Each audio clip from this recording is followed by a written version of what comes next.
a scandalous outrage. It is literally unbelievable that they are deliberately doing that.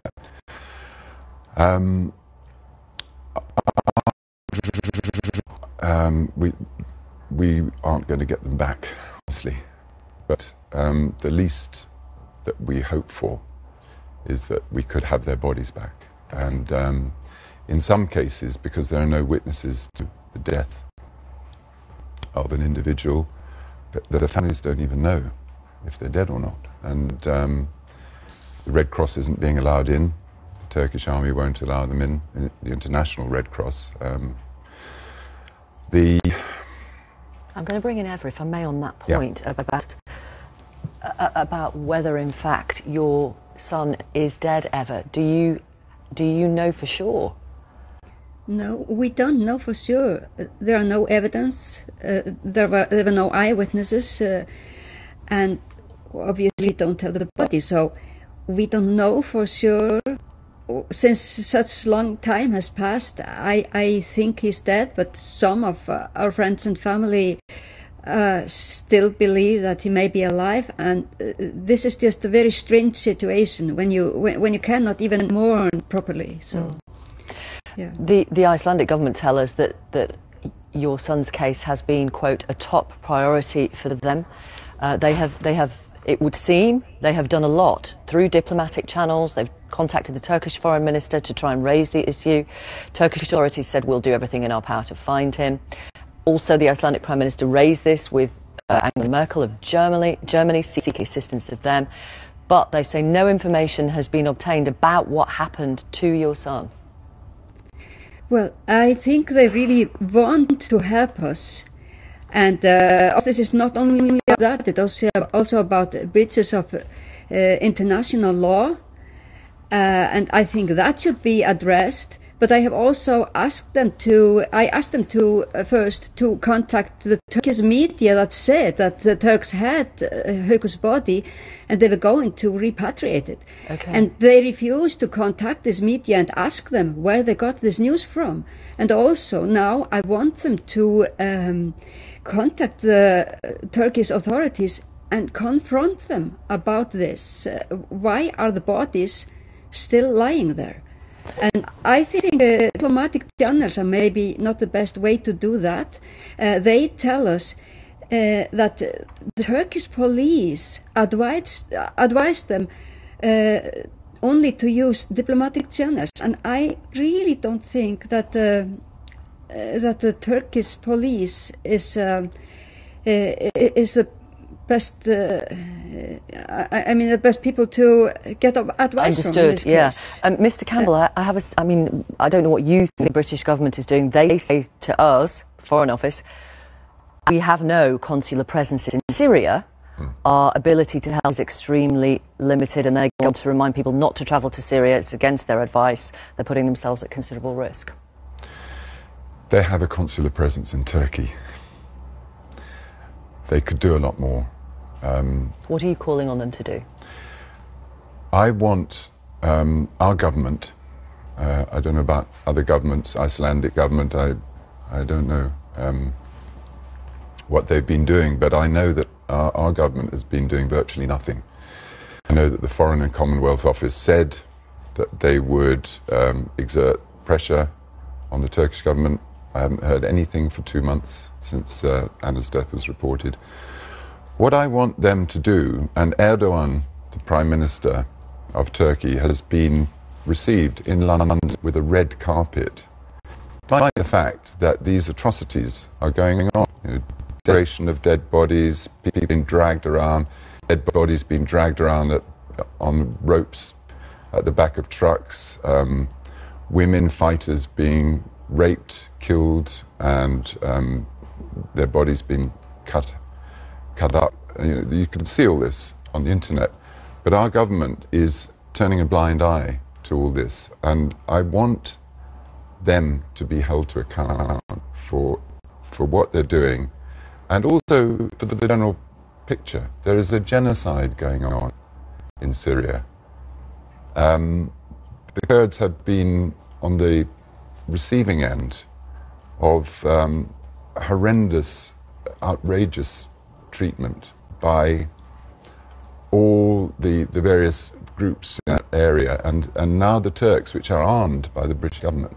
They're armed by the British weapons industry. My daughters and Hikr were probably killed by British missiles. So our arms industry is continuing to supply and equip armies of repression and genocide in the Middle East, and it's wrong. Okay. Thank you very much for coming on the programme. Thank you. Derek Campbell. Thank you, Eva. Eva Hochstedt. Thank you very much. We will see what happens and continue to report on your mission. Thank you.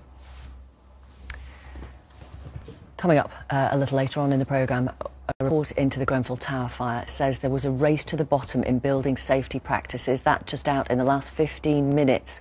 But it does fall short of banning materials capable of burning from tall buildings. We'll bring you all the details on that report after 10 o'clock, when we'll bring you the latest news and sport. Before that, all the weather, and here's Carol.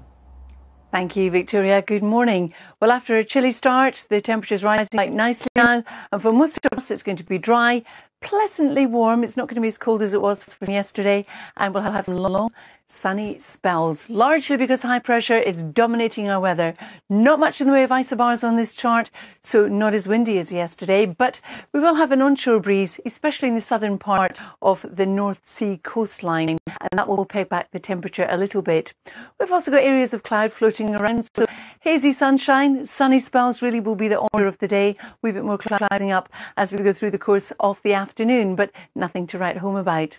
Temperature-wise, we're looking at between roughly 14 and 17, but almost that wee bit cooler just on the coastline where we're exposed to the onshore breeze.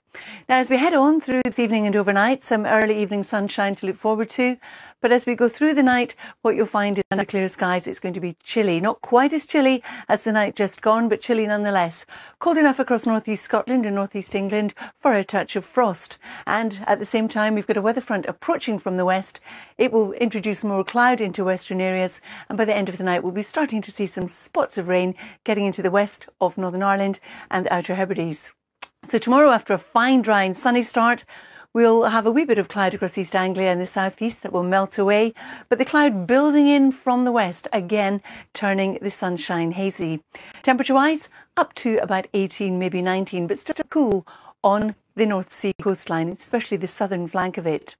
Now, if you're heading off to Windsor for the royal wedding on Saturday and you're planning to get there very early in the morning, the overnight temperature is going to be quite low. We're looking at about 5 or 6. But in the sunshine, the temperature will pick up quite rapidly. So around lunchtime, it should be about 17, 20 or 21 in the midday, latter afternoon sunshine. So bear that in mind if you are going there. Saturday sees once again a chilly start with a lot of dry weather around, a fair bit of sunshine. Out towards the west, as the weather front tries to bump into our area of high pressure, well, you'll find the cloud will start to thicken. And again, some of that cloud pushing a little bit further east. So the sunshine hazy rather than wall-to-wall blue skies with highs up to about 21. And then for Sunday, again a nippy start. Our weather front makes a wee bit more progress, taking some rain with it, but most of the rain will be light. Thank you so much, Carol. Hello, good morning. It's Thursday, 10 o'clock. I'm Victoria Darby. Welcome to our programme. Cost prioritised over safety. That's the damning conclusion of a review into the Grenfell Tower fire last year, which killed 71 people. The review, published in the last half hour, stopped short of calling for a ban on flammable cladding. We'll get reaction from a survivor of the fire and those whose families were affected. Also today, the maximum stake on fixed odds betting terminals will be slashed from £100 to £2 to try to tackle gambling addiction, which can devastate lives. I just went to the counter and said, 500, I lost that in the space of a few minutes, 1,000, lost that, 1,000, lost that, and another 1,000 until I had no more money in my bank account. And as rehearsals start for Prince Harry's wedding to Meghan Markle, we'll hear from royal fans in Windsor hoping to catch a glimpse of the couple on the big day. It's a once-in-a-lifetime opportunity to say something. With cost prioritised over safety, calling for better enforcement of existing rules. And we'll be discussing this report in more detail in just a few minutes' time. The government has announced that it's to set the maximum stake on fixed odds betting terminals at £2, down from £100. The machines exist in thousands of bookmakers throughout the UK. The major betting companies say that British has found a US man died after a vape pen blew up and projected fragments into his skull. Tal Majdaya also suffered burns over 8% of his body in a fire caused by the exploding e-cigarette, according to forensic officials. It's believed to be the first US death from a vape pen explosion. Here, police chief frontline officers in remote rural communities should be routinely armed in order to deal with terrorist threats. The move is being considered by the National Police Chiefs Council. A drive to recruit specialist counter-terrorism firearms officers in England and Wales has fallen short of its target by around 100. The recruitment plans put in place following the terrorist attacks in Paris in 2015, which left 130 people dead. And that's a summary of the latest BBC News. More at 10:30. Back to you, Victoria. Thank you very much, Anita. And thank you for your comments on divorce. A case in the Supreme Court today. That's the highest court in the land. Effectively, a woman who's been in a long marriage, and she said it's been desperately unhappy for quite a time, says she shouldn't have to prove that her husband's behaviour has been unreasonable. She should just be able to get a divorce. This is from Vinny. That's why we want a civil partnership, because if it's over, the two parties really can just walk away. No waste of money on solicitors, etc. That's not very romantic, is it? Nikki, I separated from my husband and I didn't realise I had to pay the higher rate. The tax duty on my new home, over £9,000, as my name was still on 4 months ready for divorce. I was lucky and I didn't lose my house, but what about couples in vulnerable relationships? This could trap them. And let me read some more. Audrey says, I divorced my ex years ago and I had my reasons. I felt it really stressful that I had to fulfil the criteria of blame in order to get the divorce. I do think divorce should be made compassionate, kinder. It saves ruining 2 lives. Sarah says, my husband refused to admit his affair or his unreasonable behaviour, and he wouldn't agree to our divorce, even though we'd separated and he was with the woman that he'd had the affair with. I had to wait 2 years to get our Cheek and Nick Pope, 2 of the bigger calls, but it is being argued they do come into the squad on form, and a lot of the players yesterday reacting to being named on social media. Trent Alexander, in fact, saying that he'd been dreaming of a World Cup since he was a kid, called it an honour to represent the 3 Lions. And from the 19-year-old Ashley Young, he's at his first World Cup. He put a picture of himself up as a young child as well, saying it was a dream come true. Now to last night's Europa League, Antoine Griezmann scored twice as Atletico Madrid won the title. They beat Marseille 3-0 in Lyon as the Spanish side won the trophy for the 3rd time in 9 years. His second was a nice finish. World Cup defences will be worn. It was Fernando Torres' final game in his boyhood club and his first major trophy for them as well. Well, so it's very special and emotionally maybe the most important one I won in my career, because it's with my former club and it was my last chance to do it. So, but you won the Champions League with Chelsea. Yeah, but you know, when you support since you are a kid and you have the chance to win a trophy, it's going to be more than any other trophy. And nearly a third of British elite athletes say they've experienced or witnessed unacceptable behaviour in their world-class programme. A survey of Summer Olympic and Paralympic athletes by UK Sport was undertaken following a series of bullying scandals over the past year. 31% of athletes said they didn't have the opportunity to give feedback without fear of negative consequences. What this survey has done is identified something that can be better in this high-performance system. We've got people out there in every sport that actually really want to be better, and so we'll concentrate now on the action plan that can address that and enable that to be easier for athletes to be able to give that. And we'll monitor how that progresses and improves over coming years. Britain's Simon Yates has stayed in the Maglia Rosa, the leader's pink jersey at the Giro d'Italia, after winning his second stage at this year's race. He attacked with 1,000 metres to go At the end of Hilly, 156 kilometres at 11th today. He finished ahead of his nearest rival for the title, Tom Dumoulin, extending his lead, the reigning champion, to 47 seconds overall.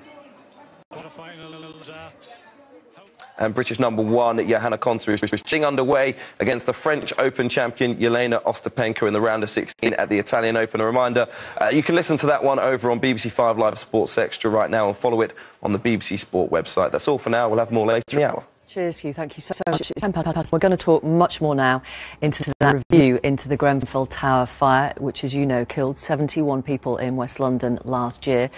This review published in the last half hour, and it has said that cost was prioritised over safety when it came to the building. Dame Judith Hackett's report concluded that indifference and ignorance led to a race to the bottom in building safety practices. She calls for a wholesale change in culture when it comes to fire safety, but controversially stops short of a ban on flammable cladding. She says she wants to see a radical rethink of the safety system. After the fire last June, it was found that the building had cladding on the outside that was not fire resistant. The cladding on almost 30 buildings has failed safety tests since then. Let's talk to our correspondent first of all, Caroline Davis, who is in central London. Tell us exactly what you have been told from this review. Good morning, Victoria. So this is the 156-page report that we were given first thing this morning from Dame Judith Hackett. Now, as you say, she has stopped short of having a ban entirely of combustible materials. Interestingly, she said that that this needs to be a radical rethink of the entire system of the safety of buildings. Now, we've just been, I've just stepped out from a press conference with her where she was suddenly being challenged on why she didn't take that step to ban combustible materials on buildings. And interestingly, she said that she believes that high-rise buildings should be clad in materials which are not combustible. So in her decision with this particular report, she stated that she believes that the issue was with the system itself that let those materials that were non-compliant be used on the building, and that is the system that she has decided that she wants to target. She needs to address those bigger, wider problems rather than the actual being so prescriptive of saying that she doesn't want to use combustible materials. Let's get reaction to this from Khadija Mahmoodou. Now, her mother survived the Grenfell Tower fire and has campaigned for a change to fire safety and building regulations. We have followed Mrs. Mahmoodou's story on the programme since that day, almost 12 months ago. Also with us, Antonio Roncolato, who lived on the 10th floor of Grenfell Tower. He joins us on the phone. He's still in temporary accommodation. Fiona Greaves is with us, who lives in a 12-storey block in Manchester. Conservative peer Lord Porter chairs the Local Government Association, which speaks on behalf of local councils. And Lucy Grove is here from the National Housing Federation. They submitted evidence to Dame Judith Hackett's review. Antonio Roncolato, first of all, how do you react to what Dame Judith Hackett has concluded? I'm not happy at all, to be honest. She's talking about the system that needs to be changed and the fire regulation and so on. But what about prevention? If we do not put any non-flammable